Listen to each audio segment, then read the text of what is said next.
Part 4, The Witness No One Saw Coming. In every missing persons case, there comes a moment that changes everything. A moment when the story you thought you knew falls apart. For Detective Elena Morales, that moment arrived 3 weeks after King vanished, and it came from someone no one expected to ever speak again. It was 12:41 a.m. when a knock came on Morales' door. 3 slow taps, then silence. When she opened it, a man stood there, drenched, trembling, wearing a gray hooded jacket. He didn't say a word. He just handed her a folded piece of paper and whispered, "They killed the wrong man." Before she could ask anything, he vanished into the darkness. The paper was soaked, the ink smeared, but 2 words were still legible: Crown Light Project. By morning, Morales was back at her desk. Crown Light Holdings, the fake shell company Beaumont used, now had a deeper layer. Through federal archives, she found a restricted file labeled Crown Light Project. Tag as Defense Contract Confidential. The project was supposedly shut down in 2014 after a failed partnership between a private contractor and the U.S. government. The listed sponsor, Senator William D. Crane, the same name linked to Beaumont's foundation. But the most chilling part? The contract didn't involve real estate or charity. It involved data transfer and human testing. Experiments in biometric tracking under the guise of philanthropic medical aid. Later that afternoon, Morales received a call from a block number. The voice on the other end was calm, feminine, familiar. "Detective Morales, this is Evelyn Cross." Morales froze. Evelyn Cross was officially dead. Her burned car had been found 2 weeks earlier near the Georgia border.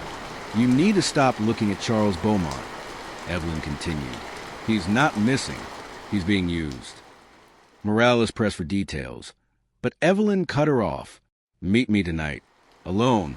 Bring no one. If I don't show, the truth is in the chapel."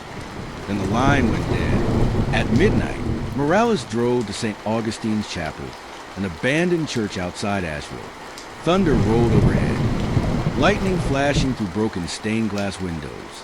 Inside, dust and decay filled the air. The pews rotted, the floorboards creaked. And on the altar, a flash drive taped to the cracked Bible when Morales played in her car. The screen showed Evelyn again, alive, terrified, recording by candlelight. They're holding him in a facility north of Asheville. Crown Light was never shut down. They moved it underground. Beaumont was funding it. He thought he was saving people, but he was helping them build something that tracks more than money. She paused, looking off camera. "If you find this, it means they found me." The screen flickered, then static. The GPS data embedded in the video led Morales to an old textile warehouse in Madison County. The building had been abandoned for decades, or so it appeared. Through night vision binoculars, she saw movement.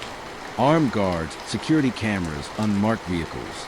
At 3:22 a.m., Morales snuck inside through a side gate. The air was cold, metallic, humming faintly with electricity.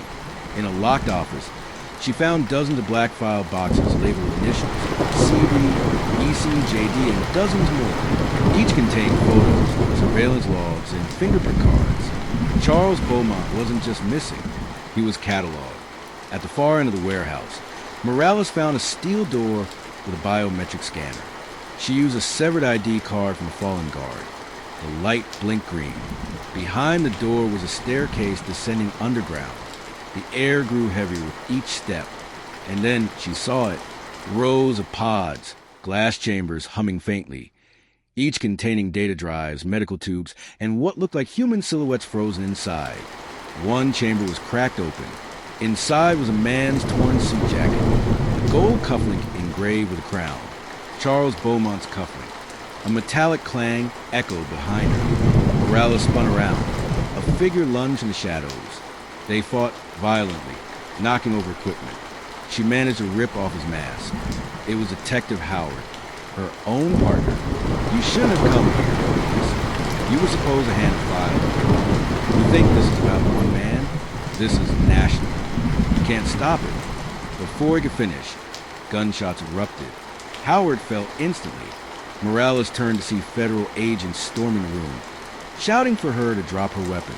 They weren't there to rescue her. They were there to erase everything. When the smoke cleared, Morales woke up in a hospital bed.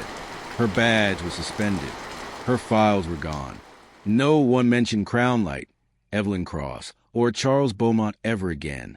The case was officially closed as an unsolved disappearance. But Morales knew what she saw. And one thing haunted her most. When she was escorted out of the warehouse, she glimpsed a nameplate on a nearby chamber. Part 5 teaser. They silenced the witnesses. They buried the evidence. But in every cover-up, there's always one mistake. And in Part 5 of the Disappearance of the King of Asheville, that mistake comes back to life.